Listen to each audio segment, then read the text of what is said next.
have I seen the new Shazam trailer? Have you seen the new Shazam trailer? Because I have. I just dropped it in the chat here. Yeah. Okay, two things really quick before I go on. Did you read the Olaf Van Ness upgrade? I was about to. Yeah. Okay, I was and then covering the also, first bit and then getting there. yeah, also too, Nate. I let me look it up. I saw like a glowing review of the Did new you? DOS. So I'm gonna find it. Well, that's interesting because obviously you got polar opposites there, then, which means that this will probably be divisive, which makes sense for a Cronenberg film. Which that's fine. I don't mind that. I don't mind that. Yeah, let me look for it. So Shazam trailer. Who's seen it? Because I have, and it was fine. I guess. I don't know. It was better than the other trailer. I felt like they showed pretty much the whole film, to be fair. That's the other thing, though. Yeah, like I think I pretty much got the whole idea of what the movie's going to be here. Yeah, which I mean, I don't hate that, but it was a bit. I don't know. I felt very underwhelmed by it. Compared to the first film, yeah. Like I really like the first one. Just to clarify, everyone, I really like the first one. I thought it was the best Marvel movie that DC ever made. Yeah, I can see that. I just thought it had a really good message. No, it was fun.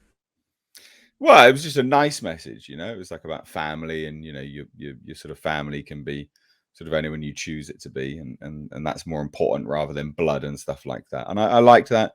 I thought that was special. Thought that was important, and I really liked that. This one just seems a bit. I don't know. It doesn't have that heart to it that the first one did. But in fairness, the first one didn't reveal any of that in the trailer. That sort of core sort of glue that held that film together. So maybe this one has that as well. But you'd think because people know the type of film that the first one was now, they would lead with some of that in the trailer to sort of solidify that it's the same type of film. But I don't know. I just felt very underwhelmed. Giant CGI dragons.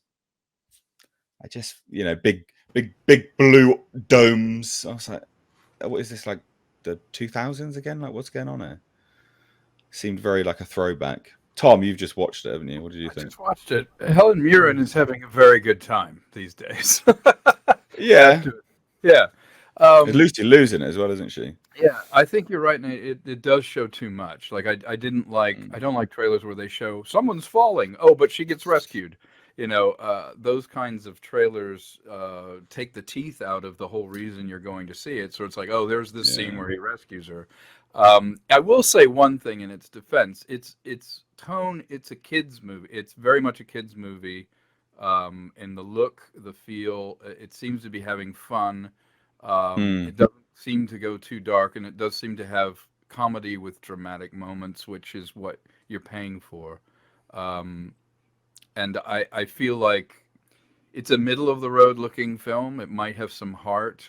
Certainly I like the star of it a lot. I've met him a couple of times, and he's dealt with anxiety and a whole bunch of other issues as a person, and he's a genuine guy. I feel like this movie at least feels like it knows what its audience is, and it's playing to it. I haven't seen it, but as a trailer, I do think you're right. It goes on a bit too much. It does give. It looks like looks like the entire third act is there.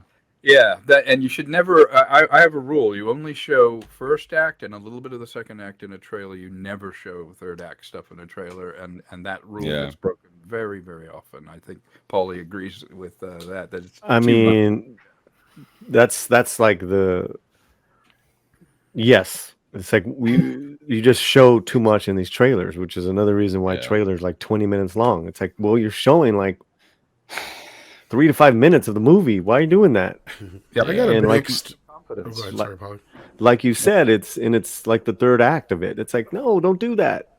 Yeah. But this one especially, like there's a massive dome over a city. He gets locked in, but he's got the staff. I know what I need to do, and it's like, okay. So. He uses all the powers at once and shuts out his friends. You can tell that's in there. No, but like I have kind of a mixed reaction on how much you give away in showing a trailer. Like when it comes to sequels to stuff, I don't want them to give a bunch of shit away. Now, when it comes to a regular first time out film, look, they used to, like, you go back and watch the history of trailers, of course, you got to a point in the 70s and 80s where before they got the in a world guy in the movie trailers, where they would literally just slap scenes from the movie into a trailer. And they wouldn't even really have a voiceover or nothing. And they would give away the whole freaking movie sometimes. Like, go watch one of the Gremlins trailers. It gives away the whole movie. One of the trailers that came out after the movie came out. But, like, it's like sometimes you'll see those and you're just like, Goonies was another one I remember gave away a lot of stuff in the trailer and some other stuff. And it's just like, okay, Back to the Future gives away a lot of stuff. But you know what? It didn't matter because those movies were still good. Right? So they didn't have to worry about it. But nowadays... Like the problem now is the trailer is accessible 24/7 and it lives on. A trailer back in the 80s when you and I would see like the Goonies or something, you saw it in that moment and you would forget things. And 6 months from now when the movie came out, you couldn't go on YouTube and check the trailer to remember things. So the medium now, I think, I'm a big proponent. Like I've been pushing recently, you should shoot original material for a trailer. You should just shoot. You're not allowed to now because there's a lawsuit with Universal. So you're not allowed to. Who's not in the movie? You're right. Who's not in the movie doing? But you could shoot something that's the flavor of a film and evoke what it's going to be or create some mystery. I have an idea for something I'm shooting right now where that's not a scene from the movie, but it says everything you need to know about. Kind of like how Ryan Reynolds. Get your lawsuits ready for Tom Conkle because he's about to disrespect the audience. But no, like Ryan Reynolds has done that. He took the old school Hitchcockian style of I'm not going to show you anything from the movie, but what I'm going to do is sit here and talk to you for about 2.5 minutes, and you're going to laugh at it, and then I'll promote the movie. It worked brilliantly. I mean, his stuff opens huge. I think that's it's like. Can you imagine picking up a mystery book and you turn around on the book sleeve and read the back? It's like, okay, so Bernice did it with it. Okay, I think I'll pick this book up. It's like you wouldn't put the last chapter of a book on the back of the book to sell it. Well, yeah, I mean that is Well, you're right. That is literally what they do with these trailers now. Like the Shazam trailer is absolutely showing quite a large element of the third act without a shadow of a doubt. Yeah, I think you're right. So disappointing. There's an art to trailers, and unfortunately, when corporate gets involved or when the manufacturer of trailers kind of just is like, well, tell a whole story and hope they show up. It's like there's a creativity that could go in the trailer, and only a few auteurs have the kind of control over the. Nolan tells them exactly what he wants in his trailer. Yeah, there's very few guys. Usually, it's handed over to the marketing department, and they get to decide. There's special trailer editing houses that do them. Yeah, Trailer Park does a lot of them here in LA, and the very famous company that edited Suicide Squad together. Yeah, exactly. Yeah, why not? It's exactly. Why not? Yeah. You like what you did with the trailer? Can you do that to the movie? Can you make the movie like that? Yeah. Yeah, just insert all these shit songs. Don't worry about it, mate. Yeah. Trailers are an art, and unfortunately, only a few people still act like it is. And you have to remember that trailers now are accessible all the time in all places, so they need to be much more thoughtful to be memorable because they've become disposable. You used to just see trailers when you went to see a movie. Yeah, no, you are right. Well, that's interesting, isn't it? The thought process behind a trailer hasn't changed with the times, but the times have obviously significantly adjusted and changed how people consume, view, and repetitively consume and view these trailers. So the marketing element and how you go about marketing and how you what you choose to include or things like that should have adjusted and changed with the times. But if anything, it's gotten worse because they're literally showing more and more in the trailer. Right. Yeah, that's interesting, isn't it? Well, I think the trailer... You think they'd be on it a bit more, but no. Yeah. I think the trailer became a thing mainly with, if you guys remember, Batman 89. And funnily enough, that first trailer is literally what I said, just a bunch of scenes slapped together so they could get something ready for Comic-Con. Yeah. And there was people who were paying to get into, I can't remember what movie had come out that it was attached to, but they were just paying to get into that movie just to see the Batman trailer. Then they'd leave. Yeah. And then we see the same thing with Phantom Menace and a few other trailers down the road. So that's kind of where the beginning of this whole idea of I got to see the trailer, and I remember sitting there and trying to download the Phantom Menace trailer and it taking like 3 hours to download to watch it. People would download it on their phone lines. Yeah.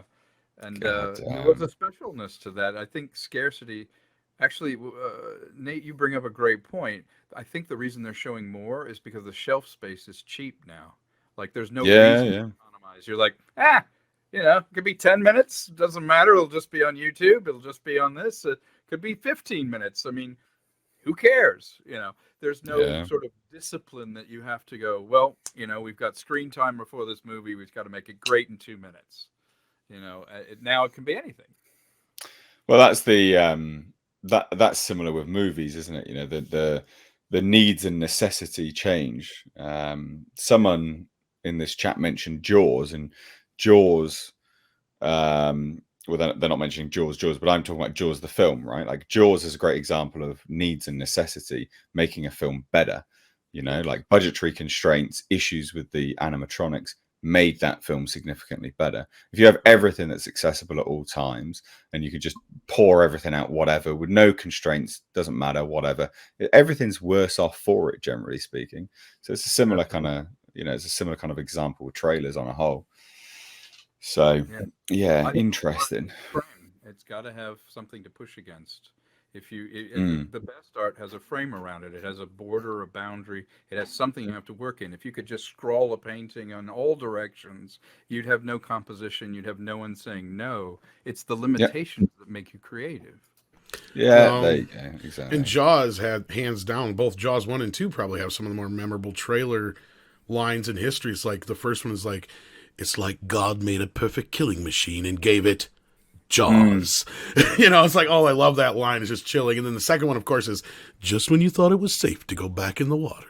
It's like, it's just perfect. I miss those trailers. Those were old classics. Yeah. And Jaws was a kind of trailer-specific shoot. They used some of the shots from the film, but it starts with the sort of going through stock footage of the ocean, voiceover, and then underneath her, and then it's 3 shots.